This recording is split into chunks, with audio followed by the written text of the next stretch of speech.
Zee 24 तास एक पाऊल पुढे। अंगाची लाही लाही करणाऱ्या उन्हाचा त्रास माणसांबरोबरच प्राणी आणि पक्ष्यांनाही होतोय। कात्रजच्या जंगलात पाण्याचे स्रोत आटल्यानं प्राण्यांचीही परवड होते। या प्राण्यांना पाणी मिळावं यासाठी पुणेकरांनीच आता पुढाकार घेतलाय। ऐन उन्हाळ्यात पुणेकरांसाठी एक वेळचाच पाणी पुरवठा होतोय। माणसांसाठीची ही गत तिथे प्राण्यांची आठवण कुणाला।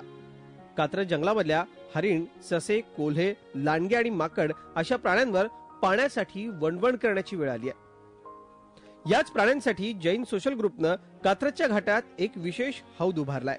उन्हाळा संपेपर्यंत 550 लिटरचा हा हौद रोज भरला जाणार आहे। हा हौद बांधल्याने माकडे जिवंत राहतील। जे आपले प्राणी पक्षी वगैरे सगळे लोक आहेत इकडे हरण, पक्षी, बिबट्या हे सगळे लोक येऊन पाणी पितात। याच्याने आपलं निसर्ग सौंदर्य राहील।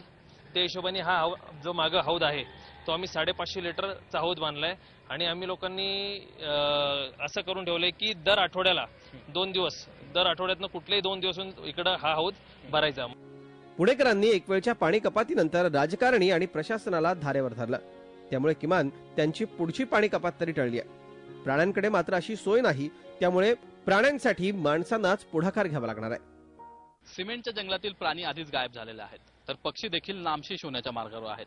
उन्हाळ्यात मात्र अशा खऱ्याखुऱ्या जंगलात देखील प्राणी आणि पक्ष्यांच्या अस्तित्वाचा प्रश्न निर्माण होतो, कारण पाण्यासाठी त्यांना मैलोनमैल भटकंती करावी लागते आणि हीच भटकंती अनेकदा त्यांच्या जीवावर देखील बेतते।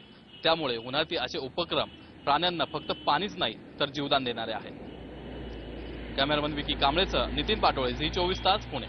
झी 24 तास एक पाऊल पुढे।